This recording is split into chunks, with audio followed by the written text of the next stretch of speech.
Hola a todos amigos míos, hoy les traigo la review del capítulo 663 del manga de Bleach. La semana pasada no pude subir capítulo, por lo que ahora les resumiré un poco qué fue lo que pasó. Bueno, empecemos. La semana pasada nos mostraron cómo Yoruichi despertaba el verdadero poder del Chunko, adaptando una nueva forma, la cual no varía mucho de sí, pero sí es muy llamativa. Ahí terminó el capítulo de la semana pasada. En el de hoy podemos ver cómo esta ataca sin piedad a Askin, el cual queda sorprendido de que lo hiera, ya que hace capítulos atrás esta había adquirido inmunidad contra su Reiatsu, si más no recordarán. Urahara explica que es porque se volvió completamente un gato, y estos son volubles. Además ya no podrá volver a ponerse inmune a su Reiatsu, ya que esta puede cambiarlo 48 veces por segundo. A continuación Yoruichi ataca sin piedad a Askin, haciendo que este no se diera cuenta de casi nada de lo que está pasando. Luego Urahara trata como un gato, así por así decirlo, a Yoruichi, haciendo que este le lasma la cara, y explica que él es el único capaz de hacer que ésta lo obedezca. La deja descansando y se dirige a ver el cuerpo de Askin para confirmar que esté muerto, pero inesperadamente aparece una esfera gigante de veneno y dentro aparece totalmente recuperado Askin, y con una nueva apariencia a la cual este llama Hansen.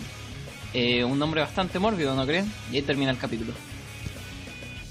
Bueno, como conclusiones, ¿qué capítulo más buenos tuvimos? La apariencia y personalidad de Yoruichi de verdad es encantadora, solo que esperaba que de verdad ocupara su Zanpakuto en esta pelea y así utilizar su Bankai, pero no se le ha visto nunca la espada. Y lo otro importante es el renacimiento de Askin, al cual optó una nueva forma llamada Hassan, que la traducción nos dice que es como Dios catador de venenos o algo así. Al parecer al fin tendremos que ver todo el potencial de este Quincy. No creo que Yoruichi siga peleando, ya que el efecto de su poder se está acabando. Urahara dijo que le quedaban al menos 5 minutos, por lo que después de mucho tiempo al fin veremos el despertar del poder de Urahara. ¿A qué me refiero? Sí, al fin veremos cómo será su Bankai, o eso espero. Este es uno de los Bankai más esperados de todo Bleach. En internet hay varias teorías acerca de cuál es y cómo es su apariencia. Solo espero que cuando lo ocupe contra Askin no me decepcione tanto como lo fue haber visto el Bankai de Kyorakuro. De verdad yo esperaba mucho más de ese Bankai. De por sí el Chikai de Urahara es poderoso. No quiero imaginar cómo llegará a ser su Bankai. De aquí en adelante lo más probable es que no nos cambien de escenario y veamos el final de este combate. Con esto nos estaría quedando solo a ver qué otras peleas. La de Valkyrie contra Itsugaya, Yugram contra Uryu, y bueno, y la final que es Highwatch contra Ichigo. Esto me hace preguntar, ¿y entonces qué pasará con los personajes que introducieron en esta saga? Me refiero a Kenpachi, Byakuya, Grimmjow y Aizen. No tendría sentido de que hayan viajado al reino de Highwatch si no van a combatir contra nadie. Bueno, solo quería ver cómo Tite Kubo nos sorprenderá con este desenlace. Ojalá todos tuvieran un contrincante y podamos ver sus poderes. Bueno amigos, espero les haya gustado la review. Dale un like y suscríbete para que sigamos estando en contacto. Yo me despido y nos vemos en el próximo video. Chao chao.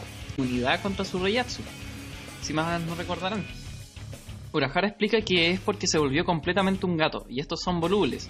Además ya no podrá volver a ponerse inmune a su Reiatsu, ya que esta puede cambiarlo 48 veces por segundo.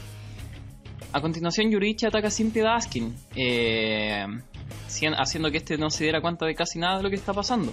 Luego Urahara trata como un gato, así por así decirlo, a Yoruichi, haciendo que este le lasma la cara, y explica que él es el único capaz de así utilizar su Bankai, pero no se le ha visto nunca la espada. Y lo otro importante es el renacimiento de Askin, al cual optó una nueva forma llamada Hassan, que la traducción nos dice que es como Dios catador de venenos o algo así. Al parecer al fin tendremos que ver todo el potencial de este Quincy. No creo que Yoruichi siga peleando, ya que el efecto de su poder se está acabando. Urahara dijo que le quedaban al menos 5 minutos, por lo que después de mucho tiempo al fin veremos el despertar del poder de Urahara. ¿A qué me refiero? Sí, al fin veremos cómo será su Bankai, o eso espero. Este es uno de los Bankai más esperados de todo Bleach. En internet hay varias teorías acerca de cuál es y cómo es su apariencia. Solo espero que cuando lo ocupe contra Askin no me decepcione tanto como lo fue haber visto el Bankai de Kyorakuro. De verdad yo esperaba mucho más de ese Bankai. De por sí el Chikai de Urahara es poderoso. No quiero imaginar cómo llegará a ser su Bankai. De aquí en adelante lo más probable es que no nos cambien de escenario y veamos el final de este combate, con hacer que ésta lo obedezca. Este la deja descansando y se dirige a ver el cuerpo de Askin para confirmar que esté muerto, pero inesperadamente aparece una esfera gigante de veneno y dentro aparece totalmente recuperado Askin y con una nueva apariencia a la cual este llama Hansen. Un nombre bastante mórbido, ¿no creen? Y ahí termina el capítulo. Bueno, como conclusiones, ¿qué capítulo más buenos tuvimos? La apariencia y personalidad de Yoruichi de verdad es encantadora, solo que esperaba que de verdad ocupara su Zanpakuto en esta pelea. Hola a todos amigos míos, hoy les traigo la review del capítulo 663 del manga de Bleach. La semana pasada no pude subir capítulo, por lo que ahora les resumiré un poco qué fue lo que pasó. Bueno, empecemos. La semana pasada nos mostraron cómo Yoruichi despertaba el verdadero poder del Chunko, adaptando una nueva forma, la cual no varía mucho de sí, pero sí es muy llamativa. Ahí terminó el capítulo de la semana pasada. En el de hoy podemos ver cómo esta ataca sin piedad a Askin, el cual queda sorprendido de que lo oyera, ya que hace capítulos atrás esta había adquirido